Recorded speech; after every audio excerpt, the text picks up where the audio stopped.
Hello, everyone, and welcome on in to episode number 310 of the HP podcast. It's 2025, new year, new me. Oh, wait, sorry. I got on my motivational speaking kick there for a minute. I'm Ben, and with me here today are the beautiful boys, as always. Dave is up first. Davey, hello. How you doing, Ben? I'm doing all right. Good. How are you Not doing? gonna lie, I'm super tired. I've got a sick baby girl at home with a fever. That sucks. Yeah. It's been a long night and a long day. Let's get this over with. No, I'm just kidding. Funny enough, I'm hearing a really bad echo, by the way, of myself. I don't know if everybody's hearing that or not, but anyway. No. What was I going to say? Oh, you've got a sick baby girl. My youngest, who's 9, he's not a baby, but has been really sick the last couple of days. He's feeling a little better today. Like he's definitely more back to himself, but he's been pretty sick. So it's been. I know he's sick because we watched a movie and he didn't ask a million questions like he normally does. He's like an old lady when he watches movies. He's like, oh, why'd they do that? Did you see that? Like, I don't know, dude. I'm watching this for the first time with you right now, but he didn't do that the other night. I was like, oh, he's actually sick. Okay. Does that phenomenon like just happen with old ladies, or it's most prevalent, I think, in old ladies and children. Okay. Yeah. One of my children specifically. Okay. All the experience I've had with people who are like that are old ladies and children. My mom does it with sports. No, I mean like just the age part of that, not any other part of the equation. Right. Yeah. She'll just see like panning shots of people in the crowd and she'll be like, who is that? I'm like, I don't know. And then I'll just start playing with it and I'll start making stuff up. Oh, that was Prime Minister. That was that was God. You know? Yeah. That was like you show your mom a meme and it's like, who is that? Yeah. And it's like, did you make this? No. Who showed you? You know, like the concept of where did you find this? I have no idea where I found it. I don't know. But Dave, that would fit my theory, right? Like she is an old lady. Yeah, exactly. Yeah. So. Yeah. It works both ways though, because I've seen like things of people online where like they've convinced their grandma that a GTA clip is like real life. Oh and yeah, it's just someone like my mom spotted it, like she knew it, but she showed me a clip of that somebody shared on Facebook of like Hillary Clinton's tour bus or something like that, and she was like, "I know this is a video game, but look at all these people," and there were like thousands of comments of people being like, "I knew she." Yeah, I've seen that. Yeah, on the coast of California. Yeah. I think it was my mom. It might have been my mother-in-law. I can't remember for sure now. Like, I think us and probably the people listening are pretty good at spotting like AI images, but it's that generation that we have to be really concerned about. I was sitting with my mother-in-law a couple of weeks ago and she showed me this video on her phone, and it was a video of a bunch of people standing on like a boardwalk, and then all of a sudden a like gigantic shark dove out of the water and had a killer whale in its mouth, and she's like, oh my god, did you see this? Like, this is so crazy. And I'm like, this is very clearly fake. This is not a real thing. But it's like, for people who haven't seen this kind of media for their entire life, it's like it's so easy for them to get tricked by this stuff. Right. But it's funny because like if they were to see the same thing that happened, by the way, hello, the glorious ginger, Brandon, a very nice beard cut. I like it. Thank you, sir. Welcome to the show as well. But welcome. You know, they would watch a movie and not assume it was real. Or because it got posted in their feed on Facebook, it's real. Exactly. Yeah. Well, because they have the context that they're watching a movie. That's the Fair hard enough. part is that they don't. There's no contextualization to anything you see on the internet. Usually, it's just why would someone want to trick me on the internet? Right, exactly. Why would the IRS be calling me and need my specific credit card number because I forgot to pay taxes? Or why would Jeff Bezos' assistant personally call me? I don't even have an Amazon account, so I don't understand. But you know, they said I'm going to be in trouble and I'm going to go to jail. And they're going to contact the police. You know, it sucks, boys. There's so much AI slop. I was actually recognizing this today. I Googled an image because somebody told me about something at work. And I swear to Christ, the first page without scrolling of the images was mostly AI, and we're really running into the dead internet the dead internet phenomenon as we speak. I recently saw that Facebook and Instagram are going to start allowing like more AI stuff. I guess allowing it is like a loose term because they decide what they allow and they don't allow. But they're also allowing like community note type things, like Twitter has already. Yeah. So it's a tough time, boys. It's a tough time to be elderly. Truly, and naive. But we need to educate the elderly to the dangers of AI. It's a good time to be that beer, though. Can you tell us what you're drinking there? That looks. Yeah, this is actually part of the reason I fell asleep probably before the show. 9.5. Why didn't you get the big one? Well, this is the second one I've had tonight. Right. I actually opened. Well, the first one was about half gone because I drank the other half last night and I fell asleep on the couch as well. And so I just decided to give up after last night on the first one, and I put it in the fridge. So it was a little flat. But then tonight I powered through and decided to open up the second one. I was going to buy a case of this, but I decided that the tall boys were better volume per price. Yeah. Just very slightly. I determined that with quick math while I was standing in the beer fridge at the convenience store. I've had that beer before. It's pretty good. Dude, it's good. It's really good. 9.5 bang for your buck as far as ABV goes, and also pretty tasty.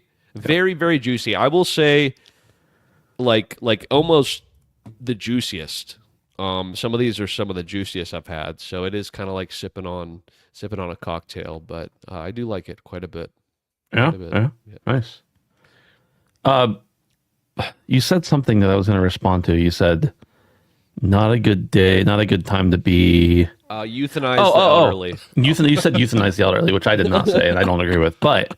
I can't believe you said that, Ben. It's funny because my wife is so far the opposite way.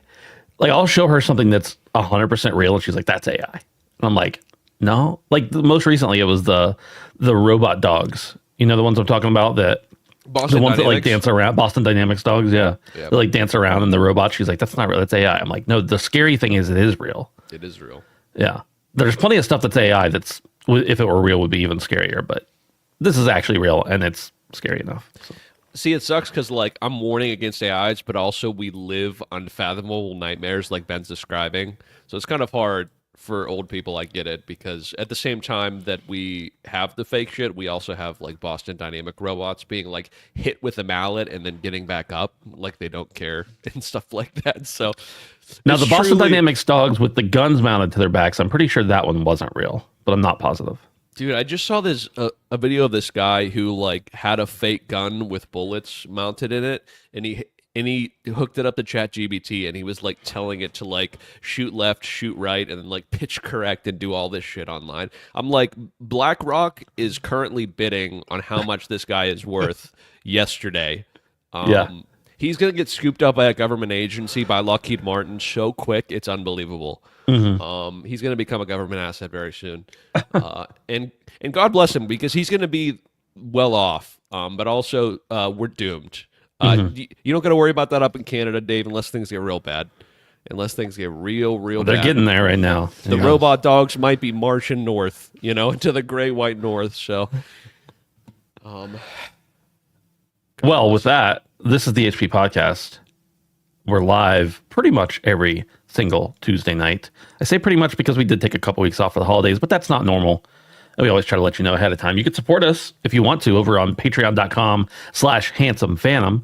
We appreciate your support. You can support us for as little. I'm gonna make a new pitch here since it's the new year. It's $1 a month for the entire month. An episode a week. On a month where you only got 4 episodes, that's like a quarter a piece. Yeah, if you're listening on audio, you get the audio early, you get it ad free. You get all that, you get all the approval of your peers. But really, what you're doing is you're giving the beautiful boys a quarter a week to keep the lights on here. And really, what I mean by that is to pay our hosting bills and our podcast stuff and all that kind of thing. So we appreciate your support, and thanks to everybody who's supporting us over there as well. You can also hang out with us if you want to. No charge for this. You don't have to be a patron to be part of our Discord. But you can go over to handsomephantom.com/Discord. Join up with us there. Hang out. Chat. It's a good time. Now, we got a couple messages in chat here, but I want to point out one specifically. This episode is going to be a little bit light on news. Hey, maybe it'll end up being longer than I assume. But we're going to be talking about our resolutions and for the new year. And Poot says, editing a video but got you beautiful boys up on the second monitor. Poot, I'd like to hire you for this episode to take notes for us, to write down our resolutions. And I don't know if we're doing punishments, but if we are, those two. And I will offer to pay you the same amount we each get per episode. That is paid directly to each of us for hosting. We'll per double episode. your salary. Yeah, we'll double it. As a Double or matter of nothing. fact. Yeah. So let me know if you approve. And it doesn't matter if you don't, because I'm going to make you do it anyway. And you will accept the pay I offered. Thank you.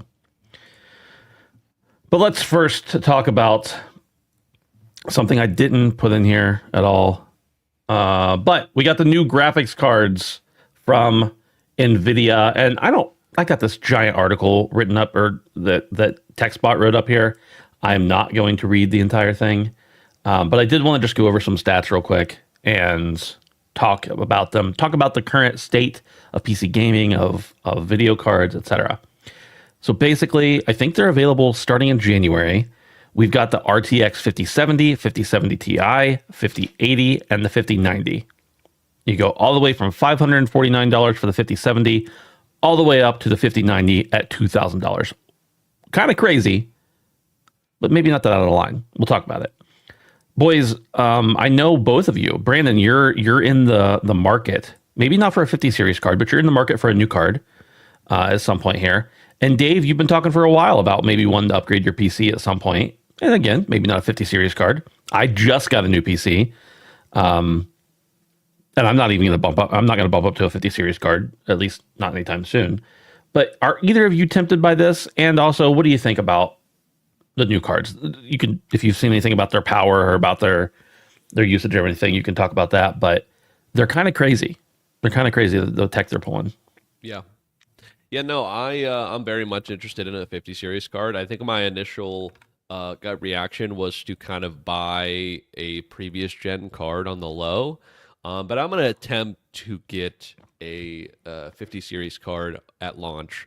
From my understanding, the 5090 and the 5080 will be releasing January 30th for sale. And then the 5070 and the 5070 Ti will be released sometime in February. I don't know the exact date. So we're getting the more powerful cards first. And what this really means for anybody who is in the market for a card, period, is that after January 30th, the best time for you to buy a card, 50 series or otherwise, is that date. Because people will be dumping their old cards. That's just the way it goes every single time this happens. So not only will we probably see a retail markdown, potentially, but the early adopters, the people that buy these high end cards, will likely be getting rid of their last series cards, and that's just typically, from my understanding, how it works. So, yeah.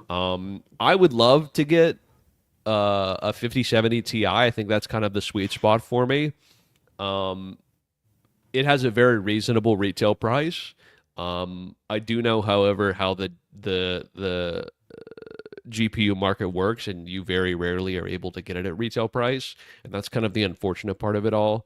I kind of feel bad for people that just bought a 4090 at the price they did, because as far as the power goes, and I kind of want to touch on that for a minute, I don't fully understand how all of it works. I kind of understand that it's AI driven, but they're making the claim that the 5070 is equal power to a 4090 at a third of the cost, at half the cost. So that, I kind of feel bad for people that maybe bought a 4090, depending on how much you actually did end up paying for it out the door, whether you did have the large upcharge.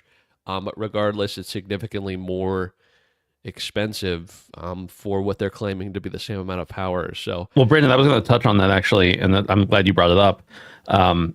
Obviously we don't have like the third party reviews yet, right? We just basically have the announcement here, and some select entities have talked about them. But from what I've been able to read and see, it seems that the 5070 can match the frame rate of the 4090, even at the same resolution, with DLSS 4.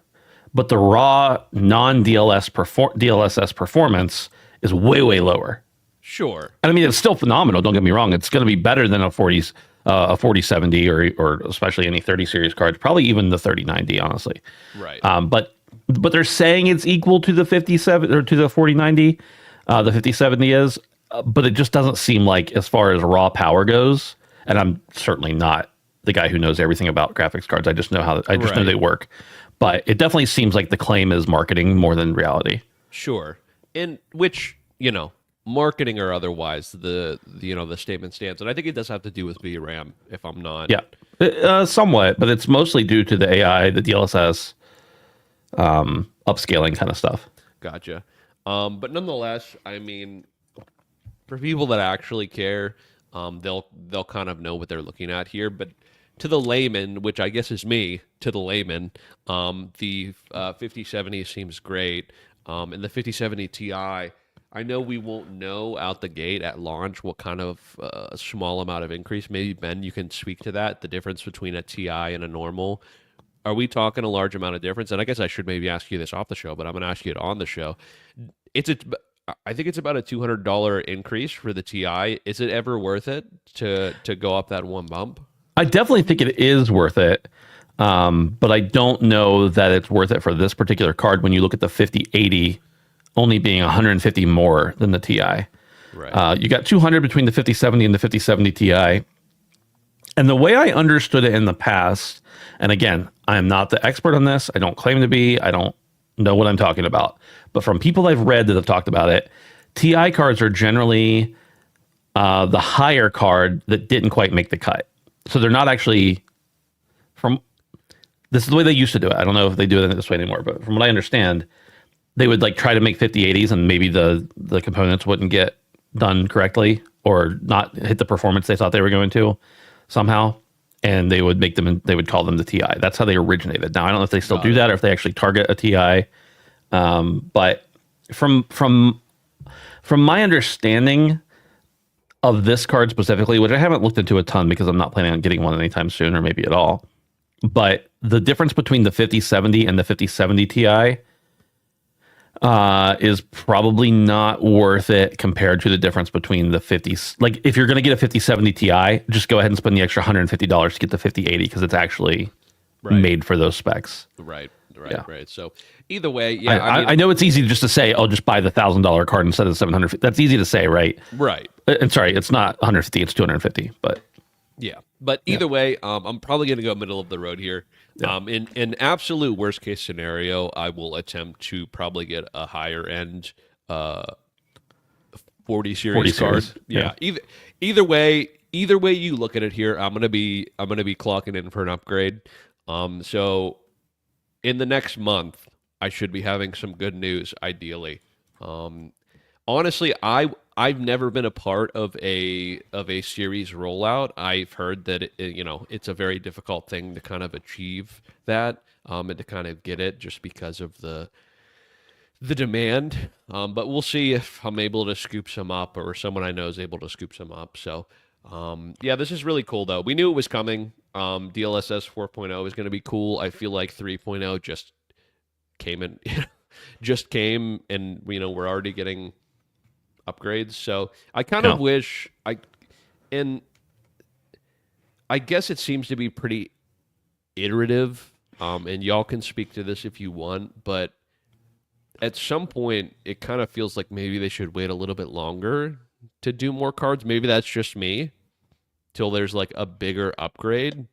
Not to say that, well, obviously we don't know everything about these cards. When they're going to get in people's hands and we get some more stats, we're going to know more. Because right now it's just claims, right?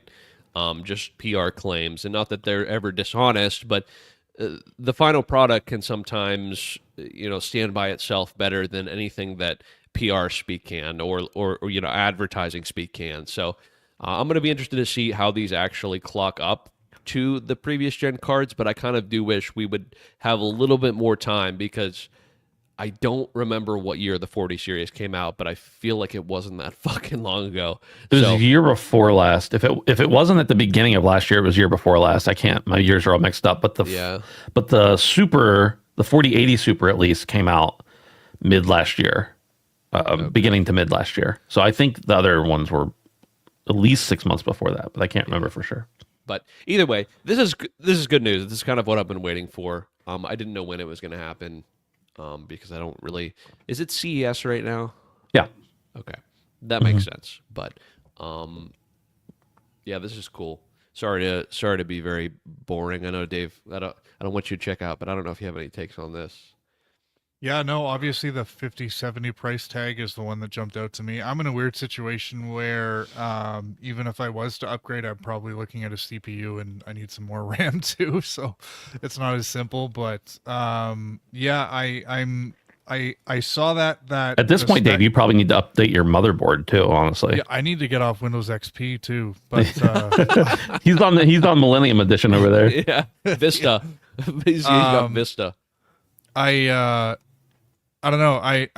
I see that price tag and I look at those specs, and my thing is like I'm just always so concerned that like what my budget dictates is something that's going to be obsolete in a couple of years, and that kind of scares me because even at the 5070 price range, like you're still looking at a brand new console, so that's tough for me. But at the same time, there's a game coming out pretty soon in Dune Awakening that I really want to play on PC, so I got to figure something out. So if you're listening to this and you're in the market for 50 series and you're offloading something, contact your boy Dave because he needs some help here. But I bet Brandon would give you his current card really cheap.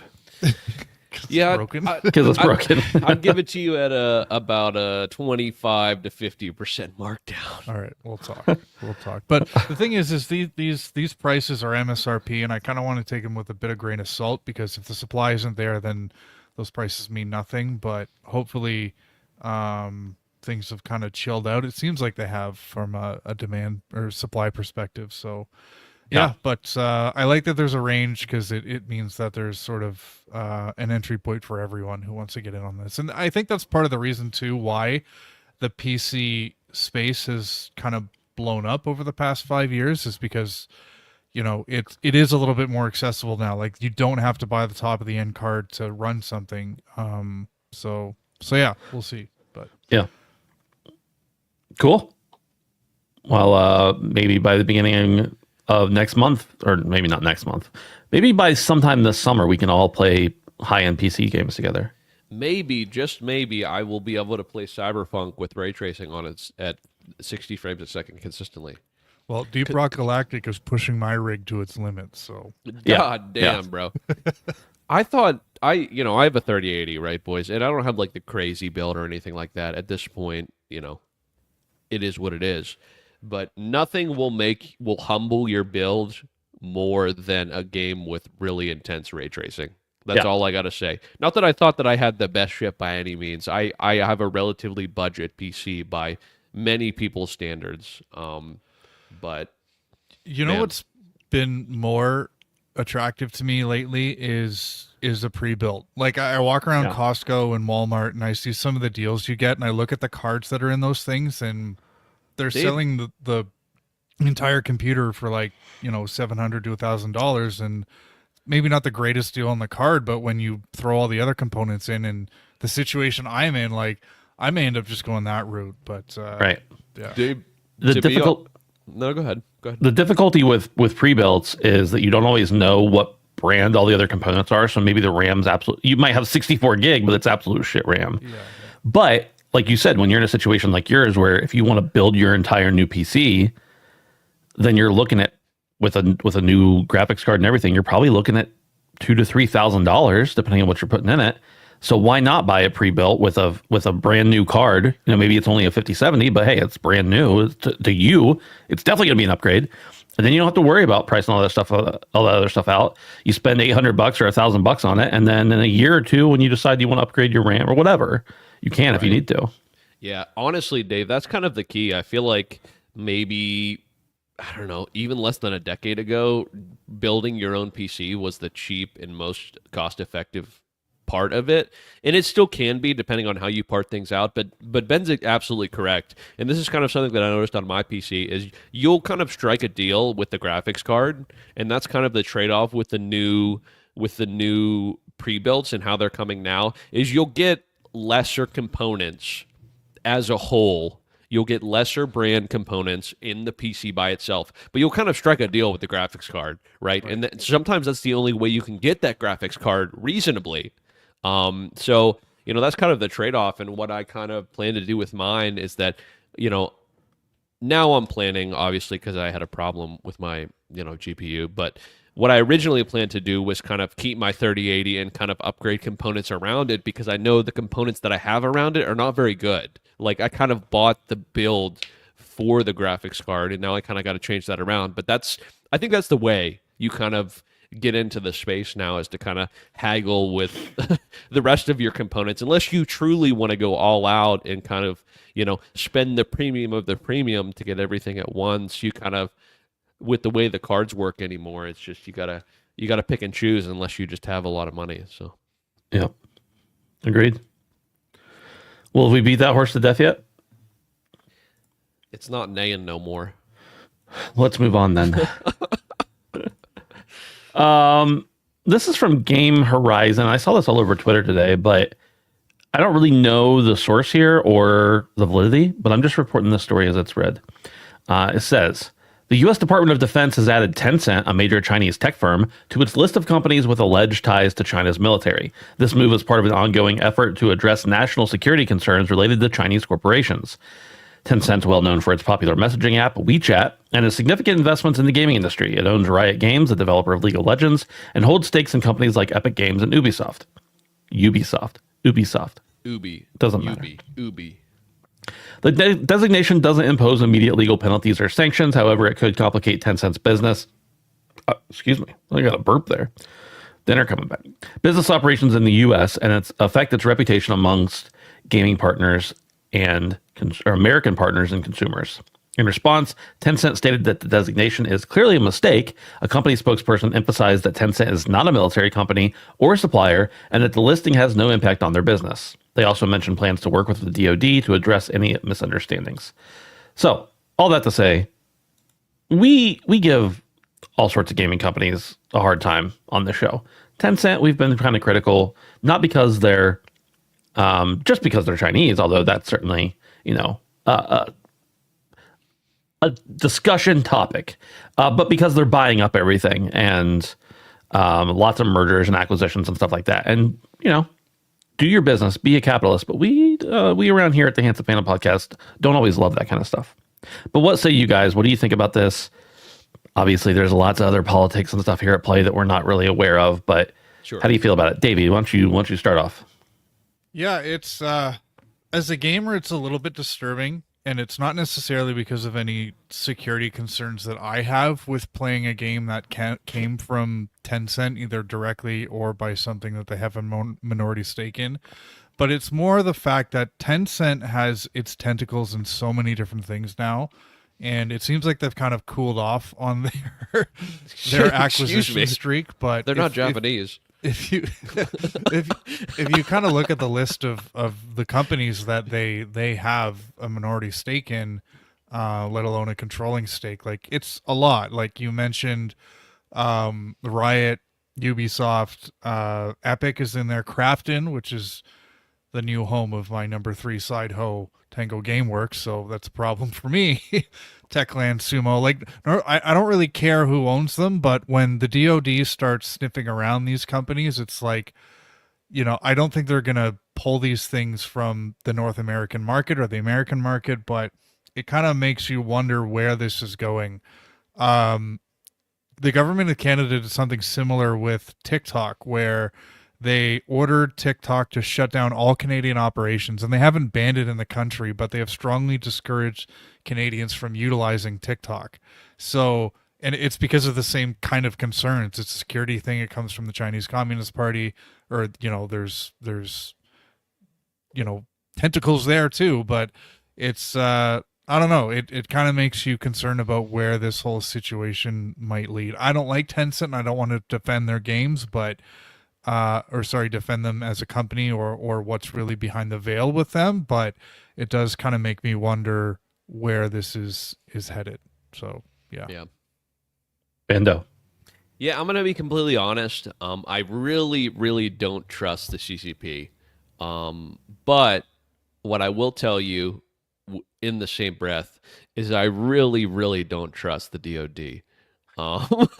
So it's just like it's a really tough place to be in as just a peasant. You know what I mean? Like as a nobody, as someone who just enjoys games, because like it's like mom and dad are fighting.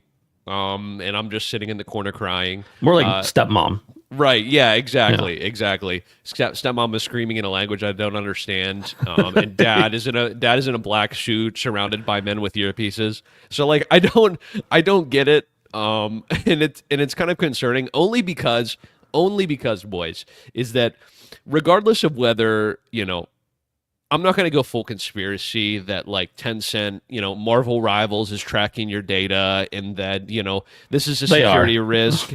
I know they probably are. And I'm giving it to them, but they are tracking it too. And that's a topic for another time. You know what I mean? And that there's this spyware on your computer and they're trying to get in the brains of Americans and you can't type Taiwan in the chat of Rivals. I'm not going to get into any of that. Okay.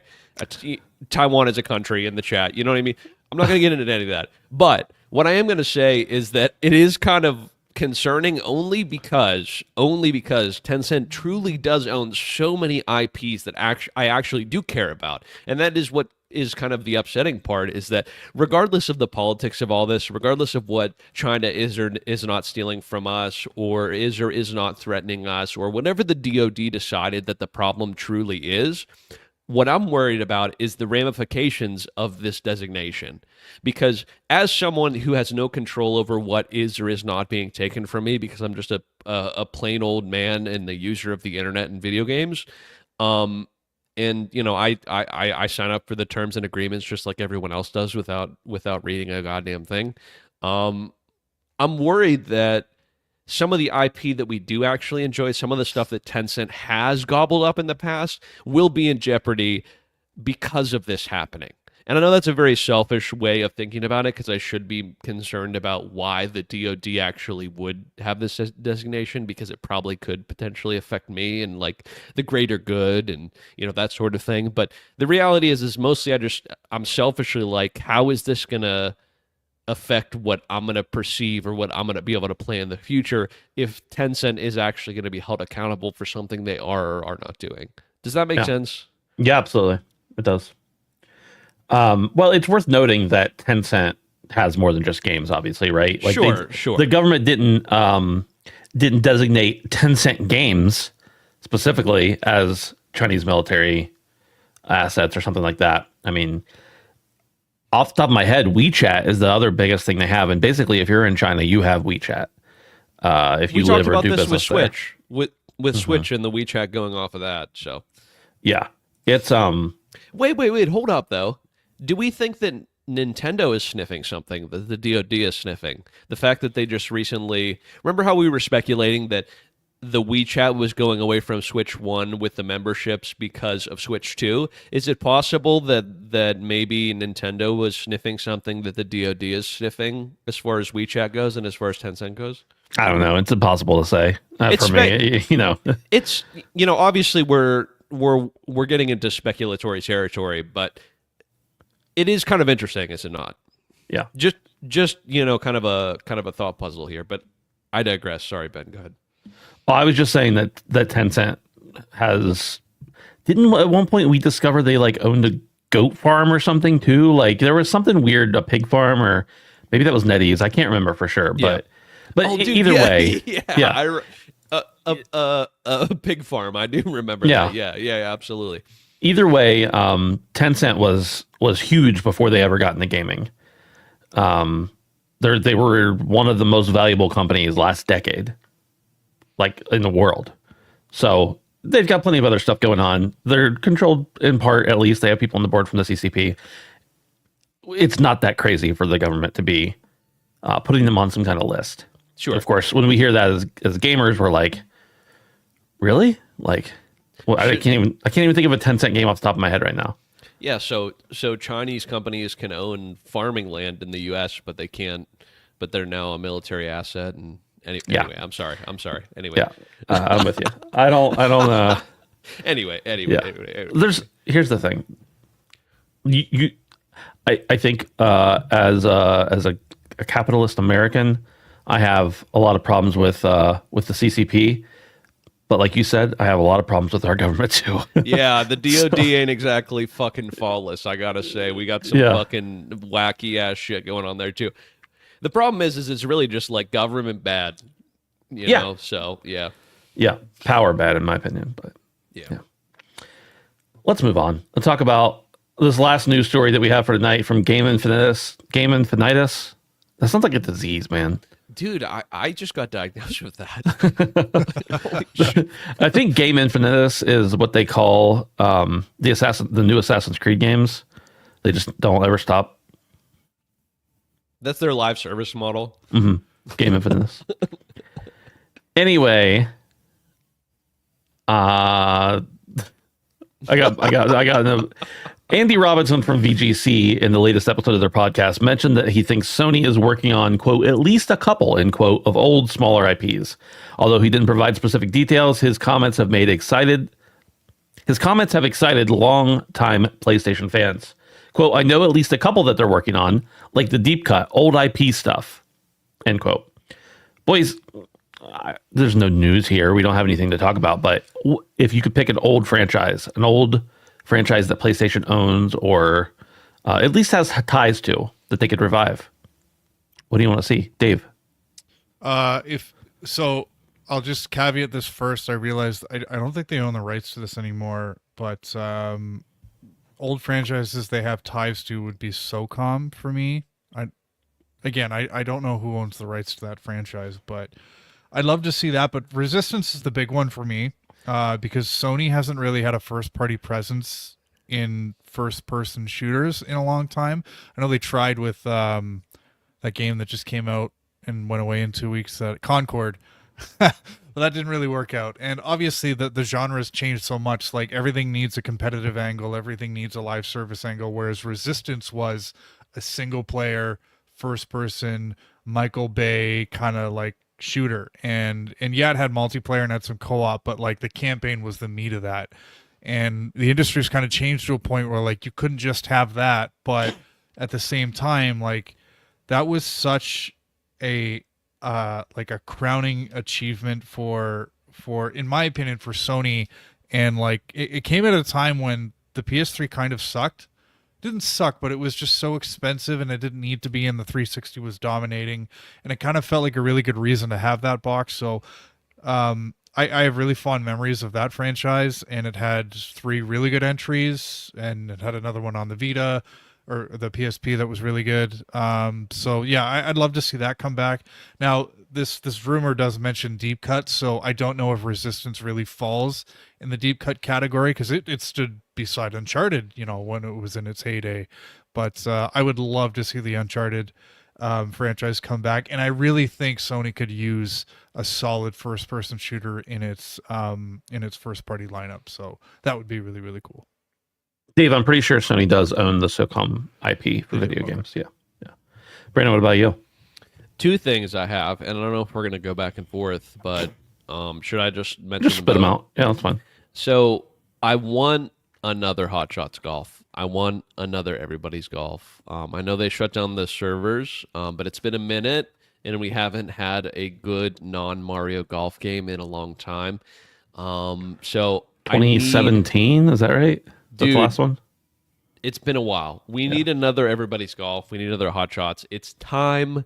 And last but certainly not least, almost more exciting for me even than Everybody's Golf and Hot Shots. And that's saying a lot because I love Everybody's Golf.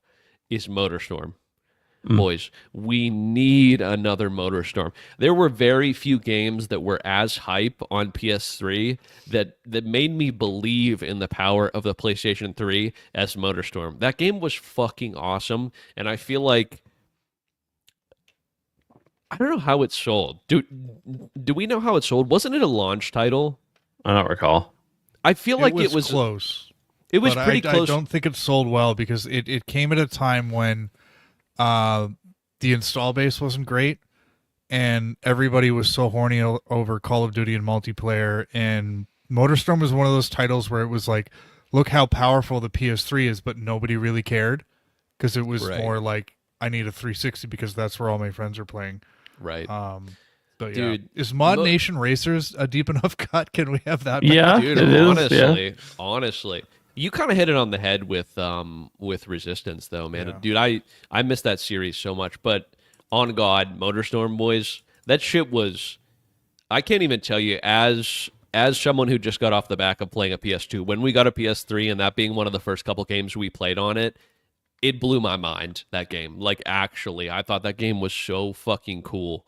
Also, Twisted Metal. I mean, obviously, I guess I'm going to throw a third one in there. That seems kind of like something that we're never going to get anymore. Do we really think that sort of thing could live? Dude, what if we get a Twisted Metal BR, I'm just like throwing it out there. I feel like we could do something cool with that. Weren't they working on a Twisted Metal VR and they canceled it? I don't know, bro. I don't know. I'm just like, I don't know, bro. I don't remember if that was true or not. If I just those made are it my up. three. Those are really my three. And obviously, we can get a new Ape Escape anytime. That would be Bro, dope. you already did 3, and then you got to just hop in there and take mine. Ben, kick it off. What's yours? Parappa the Rapper. A new Parappa the Rapper. That, however, of everyone's suggestion, is the worst one because that game is so. Well, it was going to be Ape Escape, and then you said it. No, legitimately, when I think deep cuts, I think of stuff like, Japan studio, old Shadow of the Colossus, although we already got a remake of that. I think about like Siren. Do you remember Siren? I don't. It was a very, very, I want to say it was like late 90s. It might have even been earlier than that. No, I don't know. It doesn't matter. It might have been later than that. I'm so old now that time doesn't even make a difference. You know how like sometimes old people, we're talking a lot about old people. Old people will be like, hey, what was that guy's name? And it doesn't matter at all to the story. That's this right now that I'm saying. And then it gets hung up for the entire, the next hour on what this person's name is instead of like the actual bit. Also, Radigan Chan, my favorite Motorstorm was just the OG. I didn't have any of the other ones aside from OG. But the one game I was going to say, because I'm not a hog and don't need to take 5, was going to be Ape Escape. Dude, hey, listen. Don't hate the player, hate the game. I do hate the play and the game. Tonight I'm letting the Voodoo Ranger talk, you know what I'm saying? Yeah. I can't wait for this podcast to be over. I know. Most people feel that way when they talk to me. I understand. At this point, we're going to talk about our gaming resolutions. Now, boys, I got some confessions to make here. Confessions Part 2. Confessions. I Or know 3. the words to that song. I'd like to hear it. I've heard it from you specifically. Specifically, yeah. I had a hard time coming up with my resolutions, and I was thinking about them for more than a week, but all since the last time we recorded and now. And I only have 2. Now, maybe if we want to do 3, we can do that. I have 2 as well. But why don't we just push it a week? Okay, that's fine. There's no rush. I may not have a third one, to be honest with you, because what I was thinking is resolutions are usually meant to deal with something that you want to be better at, and I'm pretty happy with the way I am right now, if I'm going to be honest with you. But yeah, okay, let's push it a week either way, and we can all think about it some more. Yeah, and also, I didn't think about any punishments, so we definitely need to push it a week. Actually, neither did I. I only thought about myself. Last year we did resolutions in one show and then punishments in another. So We can do that again. Content, boys. I think we should have time to think about how shitty everybody else's resolutions were for like a whole week before we assign punishments to if they don't complete them. Yeah. Okay. Let's do that. We'll do resolutions next week as like a sign off for the show. And then we'll do, so Poot, we'll need you next week and the week after, just so you know. Put it on your schedule. Let's talk about what we've been playing. Dave, you're going to go first. Dave, you might have to hop off of here, it sounds like. So why don't you go ahead and go first? Sure. So obviously it's been a couple weeks since we talked about what we've been playing, so there's a little bit more to talk about than I normally have. First off, Hogwarts Legacy. I have completed the platinum for Hogwarts Legacy. Dude, So congrats, dude. I Congrats. really wanted to get that done for the end of the year, and I didn't want to have that. I didn't want to keep going back to it, so I'm glad I have it done. And just to kind of put a post-mortem on this, not the game, but the platinum, because Hogwarts Legacy is an excellent game. You should play it. But the platinum journey, I think, warrants a bit of a different discussion. And it's really kind of, I want to talk about it in two parts. So the first part of the platinum, and again, I'm not talking about the main game, I'm talking about getting the platinum, is awesome because the way I went about it was I focused on completing all of the side quests and completing all the challenges, including all the dueling feats. And doing all that stuff was awesome because, like, in doing all the side quests, like, you see a lot of places that you might not, or I may have missed if I hadn't done this platinum. And you fight a lot of big boss enemies that you may not have otherwise seen. And I was really glad that I pushed through and did that stuff because it was just more really cool stuff that either kind of linked back to the movies or the lore or just was really cool video game stuff. The dueling feats were really cool because they really forced you to play the game in a different way and use new ways of attacking people or defending or, trying out new skills from the skills trees that I otherwise wouldn't have used. So I really like that. Like, I like the little thing that popped up on the right-hand side when you got to a new encounter. And rather than just spamming your most powerful attacks, like, you actually had to go about the encounter in a very specific way. So that was really cool. The other part, just the rounding out the challenges as a whole was great too, because again, it forced me to kind of see the rest of the world. So that first half of the platinum was awesome.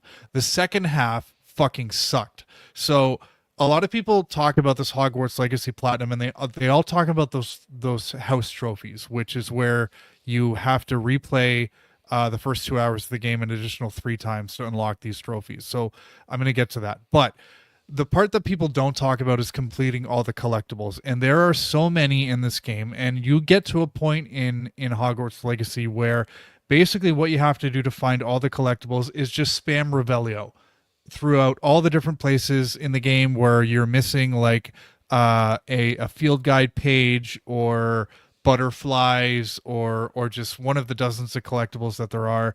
And it just got so tedious and annoying, and I'm using guides and it's just like, I just want to get this over with. So that really sucked.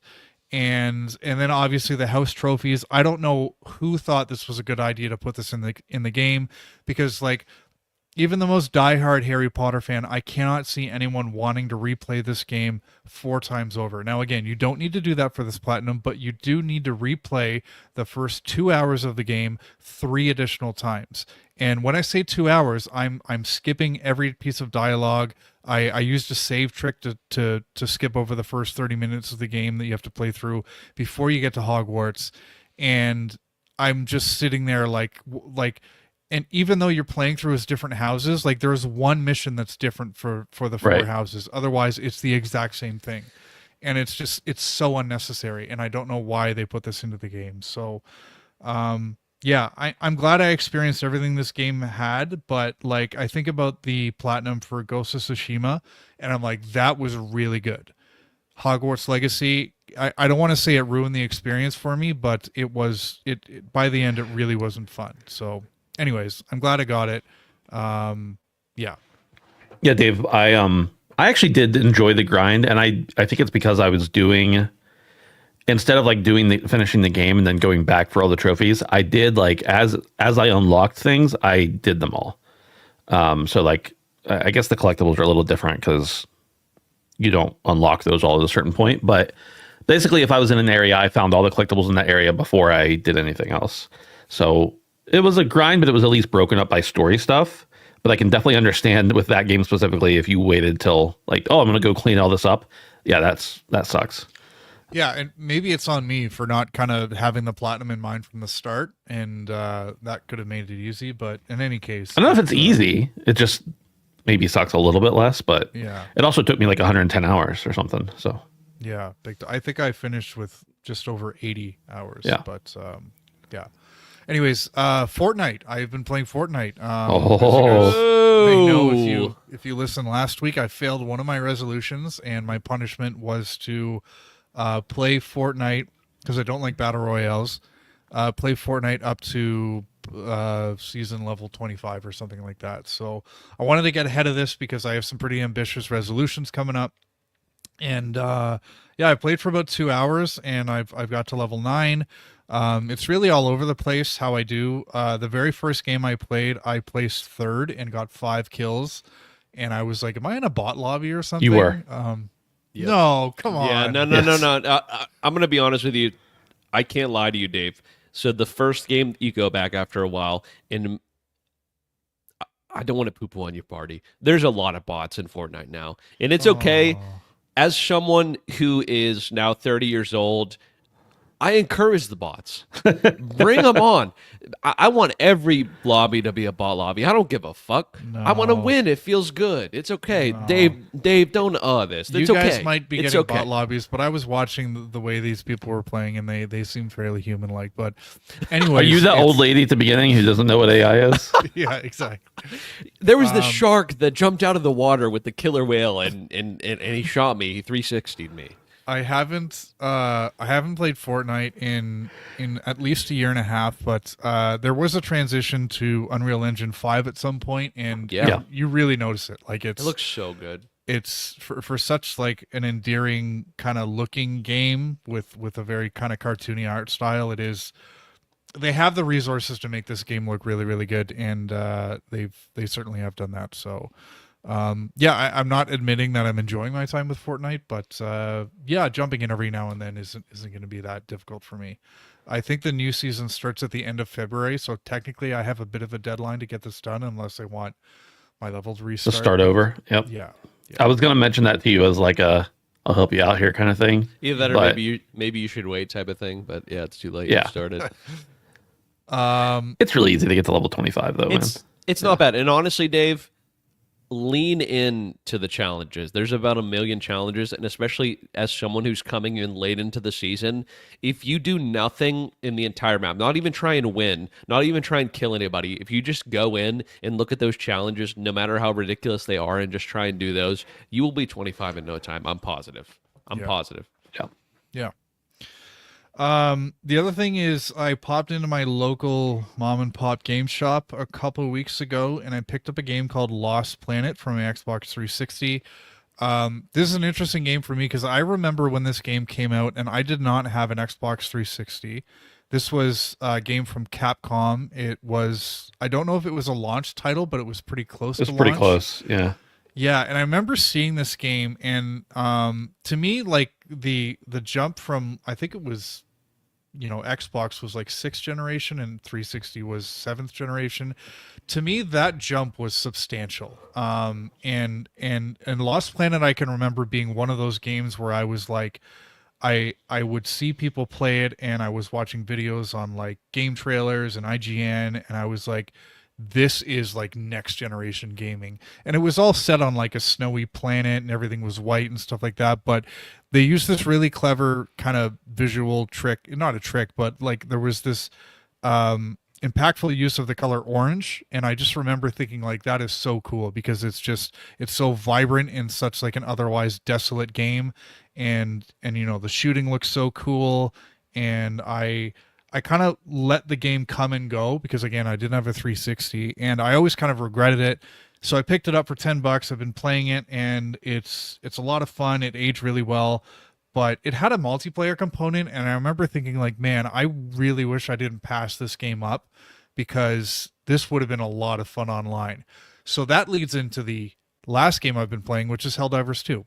Helldivers 2 came out last year. I didn't pick it up at launch. You guys had a lot of fun with it, and when I was playing Lost Planet, I'm like, I'm letting myself do this again, where I'm letting a game pass me by, and I'm going to try and jump in past its prime and hate it. So finally picked up Helldivers 2. I'm absolutely loving this game. It's I don't really have a whole lot more to say about it that hasn't already been said, except that One thing I didn't realize about this game was the sense of humor. When it did come out, I remember a lot of people talking about democracy, making democracy jokes, and talking about team kills. And so I knew there was like some kind of like sense of humor in the game, but now that I've played it and I've watched the opening cutscene and I've seen like the ragdoll physics and all the funny things that your player says when like they're reloading their gun and it's like super cheesy, and they one of my favorite ones is, how would you like a cup of democracy or democracy, or I don't know, Democracy, dude. Yeah. yeah, a lot of stupid shit like that. And it's just, I didn't expect to laugh this much with Helldivers 2. And I'm really enjoying it. I'm playing a lot with my friend Duncan, and I'm watching a lot of videos online about how, you know, I can make my builds better. And the other thing I'm really enjoying about it is how much the different factions change the gameplay. So there are weapons that I find are dog shit against some of the factions, but Yes. an absolute must have in others.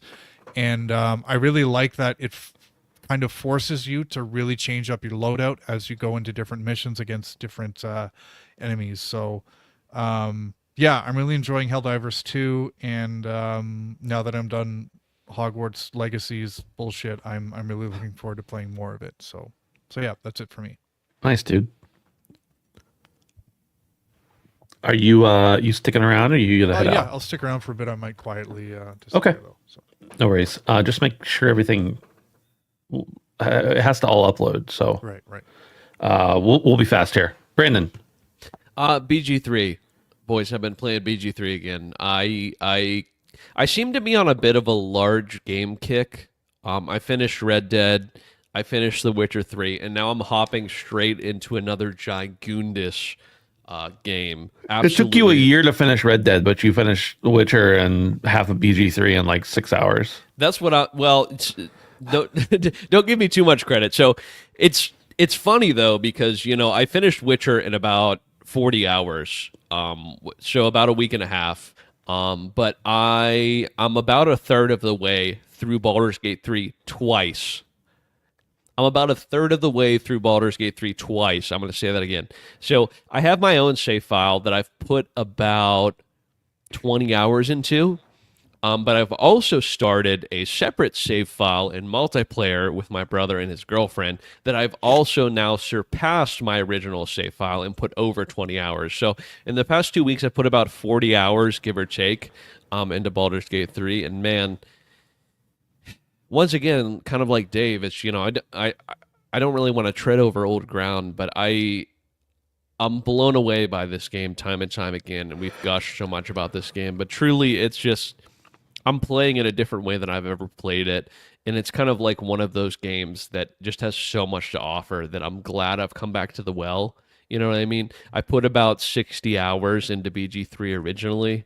My Steam time says about 100. I don't know if I just let the game fucking run and just left home for a couple times or what happened, but realistically, I've probably played about 60 hours prior to my current. Well, you had done some multiplayer in the past, so that probably wasn't reflected on your end game. True. But in game, so I would say conservatively now in game per the saves, not per the Steam counter, I definitely have about 100 hours into this game now. So, man, oh man, it really is the gift that keeps on giving. I have always wanted to play Dungeons and Dragons, and I think this may be the closest I ever get. I don't want to write it off, but like this has got me itching in some sort of way that I can't explain, and antibiotics cannot help. You know, it's great. What can I say about it? So yeah, this time, so I have two setups, right? Like I said, I will go over them very briefly. I'm playing I started off as not a wizard. The other class that's kind of like half magic, half not, and I didn't like it, and so then I respec to be a wizard, and that's now what I'm playing as. And I also am playing as a rogue scallywag that's very charismatic and can lockpick. So that's the pure archery build is my solo build, which I'm enjoying very, very, very much. I saw some people online that said that pure archery is kind of difficult, and I have not found that to be the case at all. I'm using a crossbow that applies Bane, which is essentially a curse, and there's kind of like an exploding effect. I don't know what the crossbow does, but it's been an absolute treat. So I'm currently at the Githyanki Cache. In my solo playthrough, we've cleared the cache on my co-op playthrough, and we're now in the Underdark in Act 1. So we're almost done with everything there is to actually do in Act 1 in my co-op playthrough, and I'm almost done with everything there is to do in the co-op, or I'm sorry, in the solo playthrough of Act 1. So I've been very thorough in the first act of both of these save files. I don't know that I'm going to be quite as thorough in Act 2 just because of the whole amount of time it's going to take to complete the game sort of thing, but it's been an absolute treat. And I have fucked around a little bit with mods, and that's kind of helped a bit. So the in-game mod manager is really good. So I told you guys that I was using a little bit of mods in Witcher, which were very easy through Steam, but it's very nice to be able to use mods in the actual native app. The ease of use there is just unmatched. So Yeah. nothing game breaking. I see some mods that are like 1000% XP, and I'm like, at that rate, it's like, I don't know. Anyway, so Yeah. it's it's a lot of fun, is what I'm saying. So Baldur's Gate 3, man, oh man, this game is fucking awesome. The most awarded game of all time, and for a good reason. So Yeah. For me, I finished Indiana Jones. Did I talk about that on the show? I can't remember. I don't think the last time you've talked a lot about Indy, but you've not talked. I don't think you've completed it and talked about it. So. Well, I wrapped it up either way. I found that I did pretty much everything in Act 1. In Act 2, I was like, oh, I'll just do some of this stuff and maybe I'll come back to it later. I don't know. And then in Act 3, I was like, I'm just mainlining. It wasn't that it was just that I was losing. It wasn't that the game got worse or wasn't good. It was just that I was ready to play a different game. Phenomenal game. I loved it. I loved the story. It felt like an Indiana Jones story should feel. And I know that's like, duh. The last two movies haven't felt like that. I've still enjoyed them because I like Indiana Jones and Harrison Ford. But this game is phenomenal. And I've talked so much about it in the past that I'm not going to belabor it now. But I finished Indy. I really, really liked it. Surprisingly, so I went, I had done like some prepaid codes or whatever that I bought back on Black Friday and for Game Pass. And so I signed up with it. And when I went to cancel it, so that I didn't get auto charged again, because there's nothing I want to play for the next month on there, it asked me if I wanted, like, what option I wanted.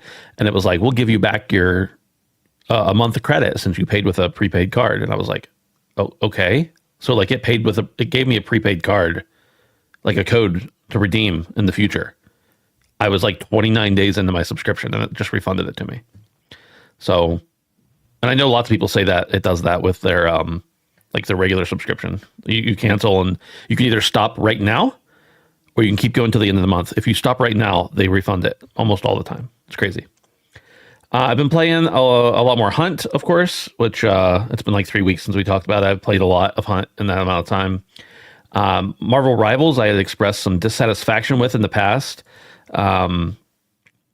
Not because of the game. The game is absolutely phenomenal, but because I couldn't find people to play with. And that still seems to be the case. But I did manage to get out of Bronze 3, blazed through Silver, and got all the way up into Gold. And then I immediately quit playing because the season's going to be over in like a day or two. And I didn't want to... I want to end the season in Gold so that I get the skin that you get for ending the season in Gold. So I've just been playing either Quick Play or some other stuff right now because it's just too hard to rely on other people to do their part. But what I will say is that the game has really, in the last couple weeks, has actually morphed into something that is strategic. For a long time, it was very much, for the first couple weeks, it was very much just everybody figuring it out, everybody running around, doing whatever they wanted to, no real strategy, even from people who had played hero shooters in the past. It was still a little bit jarring, I think, because it's all new. But then once you start ranking up and getting into the higher ranks a little bit and actually getting people who are on mic and who will communicate, the game is just so much better. And I mean, I know that's just the way it is in hero shooters, but it really is so much better. And there's so much more strategy now. There's so much you can see people filling in the roles the way they should, being willing to swap out of the role, even if they're if they're not doing the most effective thing that they could do. So I'm really enjoying it, and I'm in 2 days everybody loses 7 spots on their rank. So I'll go back down into bronze or something like that because that's when the season resets. So I'm gonna grind. I'm gonna grind up and see what I can do. And then the final thing that I've been playing, I've had my eye on this for so long. It looks like my kind of game. It's made by Coffee Stain Studios, and we know Coffee Stain Publishing and Studios from all sorts of other games. Valheim, Deep Rock. Some of them are studios, some of them are publishing, but they're all part of the same family. Satisfactory. I've had my eye on this game for a while, and I don't know why I never pulled the trigger when it was in early access. But man, oh man, I'm in trouble. If I had a job right now, I'd be fired because I cannot pull myself away from playing Satisfactory right now. I think I've put about 15 hours in the last 4 days into it, 3 or 4 days. But basically, Satisfactory, it's a survival crafting factory game, essentially. If you guys are familiar at all with Factorio, it's basically that, but in first person. You can, of course, you go around, you land. You don't have to do any of the eating or drinking things like you do in some games. I mean, you can eat to heal your health if you get attacked or you fall off a mountain or something like that. But for the most part, you're just going around. You get dropped in. You start off picking up some sticks and then work your way all up to building entire factories with nuclear fission. I'm not quite that far yet, but it's in the screenshots. I've seen it. So once I got into the part where I could just start automating everything, I literally got out an Excel spreadsheet and started typing stuff out. And then I got out Microsoft Paint and started drawing diagrams of what I wanted to set up so that I could map it out properly and allow myself enough blocks to do it and everything like that. So I'm hooked. I'm sure I'll have more to talk about it later, but right now it's just so fun. It's very passive too. There's something very calming, first of all, about when you're having to craft things by hand. That's just ting, ting, ting, ting, ting, ting. And you just kind of zone out. You can even hit a button to just let it do it automatically. And I've been doing other stuff on my computer while I'm just hammering out 700 pieces of steel or something like that. Actually, not steel, iron. And then occasionally there are enemies. I'm sure maybe there's more enemies in the future. But right now, it's just when I go meander around the map, occasionally 1 or 2 enemies will come after me. And like I said, I've been playing for a while and have ventured pretty far away from base. So I don't think there's anything that crazy, but you never know. But I'm loving it. And I knew when I saw this game, I was like, I'm going to like that game. But then I just didn't buy it for forever. And I made myself a deal. I'm like, after I got some Steam money for Christmas, after I finish Indie, I'm buying Satisfactory and I'm losing myself in it. And that's exactly what I've done. Hell yeah. Hell yeah. And that's it. That's it for me. That's it for all of us. Damn. Phil, Dude. anything from you? Dead. Phil's dead. The haunting aura of Phil permeates the room. Yeah. Derek O wants to know, will Dustin play Rivals with you once Luffy gets added next season? Dustin has never played a game with me that I have asked him to play. So he does not want to play Rivals. So no. I'm betting no. And also, I don't think Luffy's getting added. I totally missed that part of your message. Mr. Fantastic is getting added, and he literally looks like Luffy. His arms are stretchy. I saw videos on Twitter about it today. Yeah, I literally have Tim's stream pulled up right now, and he's doing the test thing. That's not Luffy. Sorry. There's going to be a Luffy mod added. Also, I've seen multiple nudity mods, just saying. I don't know how it's possible in multiplayer games. How? It affects client side probably and not server side. Okay. The other people aren't seeing your mods. I guess, yeah, but still, I'm like, how is... Anyway. Derek spouting fake news as always, like his Switch conversation. Switch rumor whore and OG legend of the show, Derek O. Next week, boys. What? Next week. Next week. We're doing resolutions. Are we coming with 2 or 3? We're going to have to talk about Switch 2 next week. So okay. It's going to happen. Yeah. It's going to happen. Pre-orders are going to go live. Doug Bowser. What are we coming here with next week? We're coming with punishments That's the week after. Sorry, we're coming here with resolutions. Yep. Are we doing 2 or 3 each? Switch 2. We're gonna pre-order live on the show because pre-orders are gonna be live next week. Literally, I did pre-order my PS5 on the HP podcast back in the day. Damn. Uh-huh. Resolutions. Some banging news stories. 3-hour long marathon. Perfect. Write it down now, folks. And what's the name of this show before we sign off? I am not a crook. China. No scent. That's the worst. That's the worst suggestion you've ever had. By a mile. DOD'd. DOD'd. Perfect. Yeah, that sounds right. That sounds about white. DOD apostrophe D. Yeah, that sounds about white. All right. Thanks everybody for hanging out with us. Appreciate for it. watching, for listening, whatever you do. We appreciate it, whether you're on Patreon or on the free feeds. We know there's lots of you out there listening to the show. You know, you can come see our beautiful faces. We talk about how we're the beautiful boys all the time. You can come see our faces if you want to on YouTube every Tuesday night, or you can watch it later. Right. Support us on patreon.com/handsomephantom if you want Dave to say more things like that in the future, and he will. Believe me. Boy. It's usually Brandon, but this time it was Dave. And you can hang out with us in Discord at handsomephantom.com/Discord. Thanks everybody for hanging out. We'll see you next time. Au revoir.